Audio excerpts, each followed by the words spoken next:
20 साल से मैं ये कहता रहा हूँ कि राम कभी भी अयोध्या में पैदा नहीं हुए। आप मुझे बता दीजिए, जिस भगवान को कभी देखा नहीं, जिस भगवान से कभी बातचीत नहीं हुई, जो भगवान कभी आया नहीं, जिस भगवान को पूर्वजों ने नहीं देखा, लोगों के बाप दादों ने नहीं देखा, और ये कह रहे हैं कि वो है, कहाँ है, किस जगह है? आने के लिए आप इतनी बड़ी संख्या में इकट्ठे हो सकते हैं और आप दुनिया के सामने हजारों की संख्या में, लाखों की संख्या में वहां पे सारी पुलिस फोर्स पड़ी हुई थी, फिर भी मस्जिद तोड़ी गई। सबने देखा ये।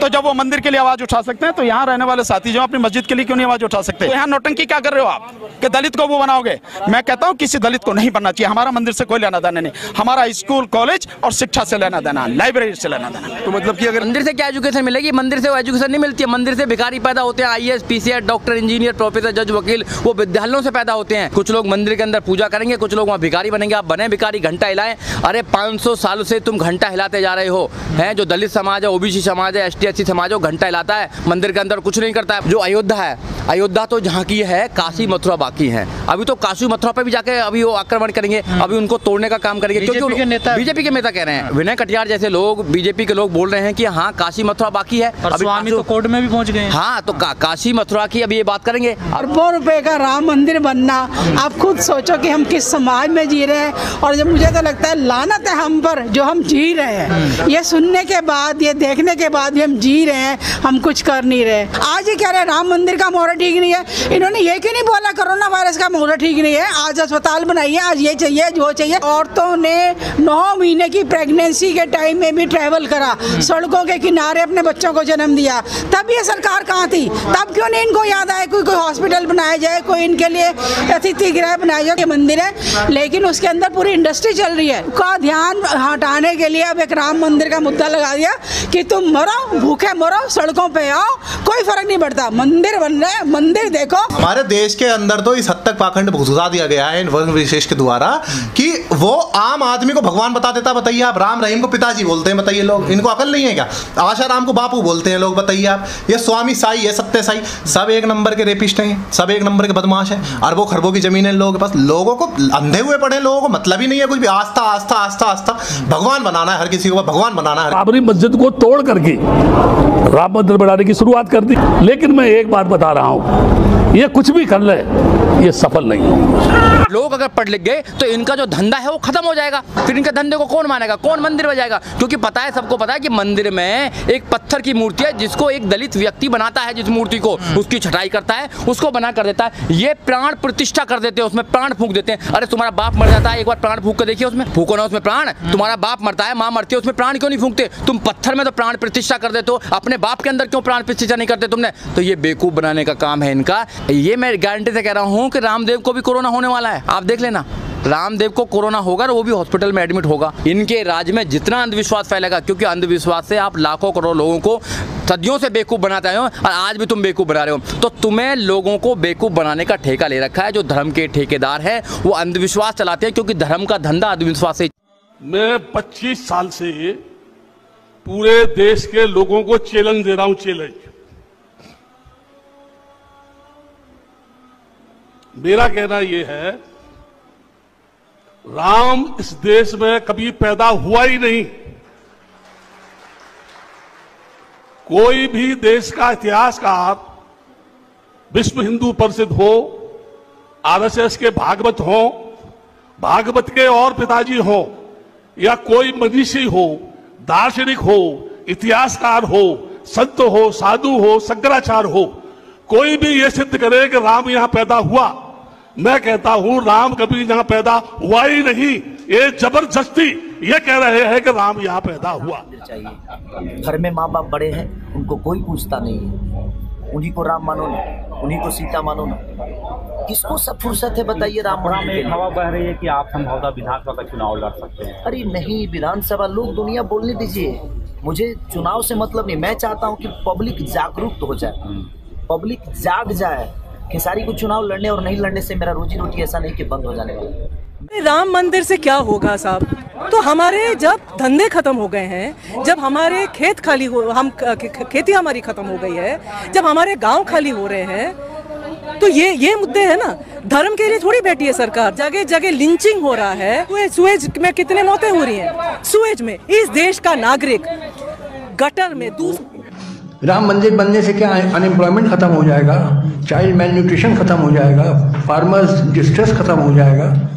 राम ये सब इलेक्शन के लिए, क्योंकि चुनाव आ रहा है इसीलिए चिल्ला रहे हैं। देखा था वहाँ पर मंदिर, और अगर मंदिर था भी वहाँ पर, और अगर उस वक्त आज ही इतने सालों पहले वहाँ मस्जिद बन गई थी, तो फिर से उसे तोड़ के आप क्यों बनाएंगे मंदिर? और अगर आपको बनाना हिंदू खतरे में नहीं है, ये देश खतरे में है। ये देश खतरे में है मोदी जी, अमित शाह जैसे लोगों से, प्रज्ञा ठाकुर जैसे लोगों से। ये देश खतरे में है।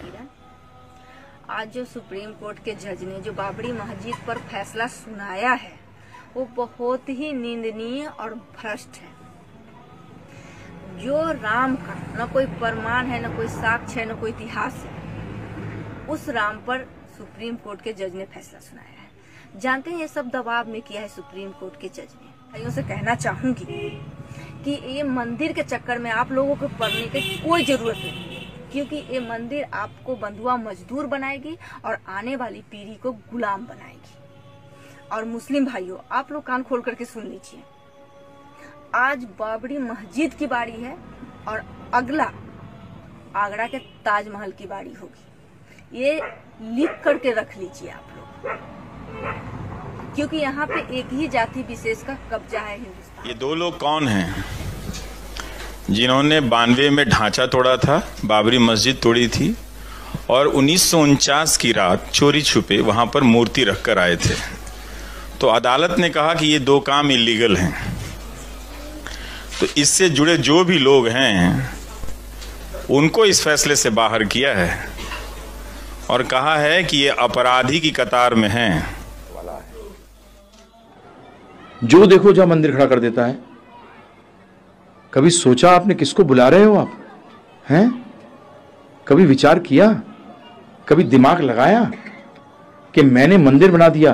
ध्यान रखना कि जोश तो आ गया। भगवान है ही नहीं। चैलेंज देता हूं, मेरा चैलेंज है भारत के सभी साधु सन्यासियों को, कोई ऐसा है जो ईश्वर का साक्षात दर्शन कराए?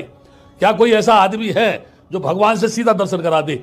आप ये कहें कि इस देश के अंदर भव्य राम मंदिर बनना चाहिए, अरे बनाओ, कौन मना कर रहा है तुमसे जो है। लेकिन याद रखो, कल्पना की धरा के ऊपर महल खड़े नहीं होते हैं, बालू के ढेर पर बिल्डिंग खड़ी नहीं होती है, शीशे के मकान में रहने वाले दूसरों पर पत्थर नहीं फेंकते हैं। अगर जितने भी मान लीजिए ईश्वर के मानने वाले लोग हैं, आस्थावान लोग हैं, तो मंदिरों में से मुकुट चोरी क्यों हो जाते हैं, जेवर चोरी क्यों हो जाते हैं, खजाने क्यों चोरी हो जाते हैं? क्या वो पुजारी जो बैठा हुआ है वो भगवान को नहीं मानता है? अगर कोई मुझसे पूछे तो मैं ये कहूँगा, जो ईश्वर विश्वास करने वाला है सही माने में वो ईश्वरवाद की दुहाई दे रहा है, लेकिन पक्का नास्तिक है, क्योंकि वो जानता है भगवान है ही नहीं, इसलिए वो सारी बदमाशी करता है। अरे एक दिन में फैसला जो इतने सालों से रुका पड़ा था, फिर भेजते हैं बूटा सिंह गृह मंत्री को, जाओ नींव रख दो, संगे बुनियाद, मंदिर बनना शुरू हो जाए, हिंदू भी खुश हो जाएंगे। अरे ये कौन सा नाटक हो गया भाई? प्रधानमंत्री का यही काम रह गया? बेरोजगारी मिटाओ, सबको बच्चों को एक जैसी पढ़ाई का इंतजाम करो, सब बीमार को एक जैसी दवाई का इंतजाम करो। तुम्हें क्या पड़ा हुआ है कि मंदिर चाहिए कि मस्जिद चाहिए? बोले नहीं नहीं नहीं, हम इसका भी कर देते हैं, सबकी वोटें बटोर लेंगे, आराम से बटोर लो, वोट बैंक बना लो। तो बूटा सिंह ने जाके संगे बुनियाद रख दी और कहा यहां से मंदिर बनेगा, इतना बढ़िया बनेगा, ये है वो है। अडवाणी जी ने रथ यात्रा निकाली, मंडल कमीशन वीपी सिंह ने लागू किया था पिछड़ों के लिए आरक्षण की बात। अडवाणी ने सोचा यार ये सारे पिछड़े तो हिंदू हैं और इसको ये ले जाएगा, मेरे पास क्या रहेगा, मैं किस पार्टी का नेता बना रहूंगा, तो कैसे इनको लाया जाए? बोले तेरे पास मंडल है वीपी सिंह, मेरे पास कमंडल है, और मैं कमंडल से देखता हूं तेरे हिंदुओं को मैं इधर ले आऊंगा तोड़ के। और जब रथ यात्रा निकाली सोमनाथ से, पूरी सरकार हिलने लगी और मुझे बुलाया वीपी सिंह जी ने, क्योंकि मैं मंडल कमीशन का समर्थन कर रहा था, उनकी पार्टी में नहीं था। मैंने कहा अच्छा काम है, पिछड़ों को सामाजिक न्याय मिलना चाहिए। तो उन्होंने मुझे कहा स्वामी जी इसका भी कोई हल निकालो, इस मंदिर का, ये मस्जिद वाला जो बाबरी मस्जिद। मेरे दोस्त थे सैयद साहबुद्दीन, हमारी पार्टी में थे, चंद्रशेखर जी के साथ मैं भी और वो भी। तो मैंने उनसे जाकर के पूछा जफर याब जिलानी साहब से बात की, कोई रास्ता बताइए। उन्होंने मुझे बताया रास्ता। कहने लगे मस्जिद की जगह जो है पूरी की पूरी 2.7 एकड़ जमीन है, उसके सामने 65-67 एकड़, लगभग 70 एकड़ जमीन खाली पड़ी है, वो जमीन दे दीजिए इनको। जब अडवाणी जी रथ यात्रा में बैठ के दिल्ली आए, इधर आने से पहले पटना के बिहार में घुसने से पहले, बिहार में घुसने से पहले तो लालू जी ने गिरफ्तार कर लिया। उससे पहले की बात मैं बता रहा हूं। जब वीपी सिंह जी आए और कहने लगे ये क्या समाधान है, तो हमने वो नक्शा खोल करके बताया उनको कि देखिए ऐसा ऐसा भव्य मंदिर बन सकता है, आप ले लीजिए जितनी जमीन चाहिए, 2.25 एकड़ को छोड़ के, और 30 एकड़ ले लीजिए, 35, 40, 50 एकड़ ले लीजिए। तो अडवाणी जी मुस्कुराए और बोले मुझे बेवकूफ समझ रखा है कि मैं राम का एक और मंदिर बनाने निकला हूं, आपने मेरा नारा नहीं सुना। हमने कहा उनसे एक बार फिर बताइए क्या है नारा। कह लगे सौगंध राम की खाते हैं, मंदिर वहीं बनाएंगे। बोलने लगे वहीं का मतलब समझिए। हमने कहा वहीं का मतलब तो अयोध्या में। बोले ना, वहीं का मतलब है वो जो बाबरी मस्जिद है उसके बीचों बीच में 4 फुट बाई 4 फुट का जो मिंबर होता है जिस पे खड़ा होके इमाम खुतबा करता है, वहीं ठीक उसी जगह पर राम जी पैदा हुए, रामलला उसी।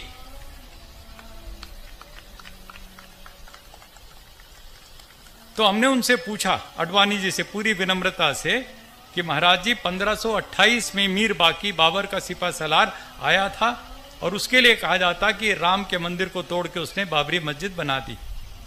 1528 में अडवाणी जी, न आप थे, न मैं था, न कोई था, लेकिन राम का सबसे बड़ा भक्त दुनिया में तुलसीदास उसी सरयू के तट पर बैठ करके रामचरितमानस लिख रहा था, दोहावली विनय पत्रिका लिख रहा था। उसकी एक दोहा, एक चौपाई कहीं भी मुझे दिखा दो जिसमें तुलसीदास ने ये लिखा हो कि मेरे भव्य आराध्य देव राम के मंदिर को तोड़ के मस्जिद बनाई गई। कहीं नहीं, एक शब्द नहीं। तुलसीदास को नहीं दिखाई पड़ा, अडवाणी जी को दिख गया। मैं आपसे सच कहना चाहता हूं, हम लोग खूब अच्छे आराम से रह सकते हैं आपस में, प्यार से, मोहब्बत से, लेकिन सियासतदानों को यह मंजूर नहीं है। उनको राजनीति करनी, उनको मंदिर मस्जिद की राजनीति करनी है, हिंदू मुस्लिम की चोटी दाढ़ी की ये राजनीति करनी, इसी में उनको वोट मिलते हैं, पैसा मिलता है, सब कुछ।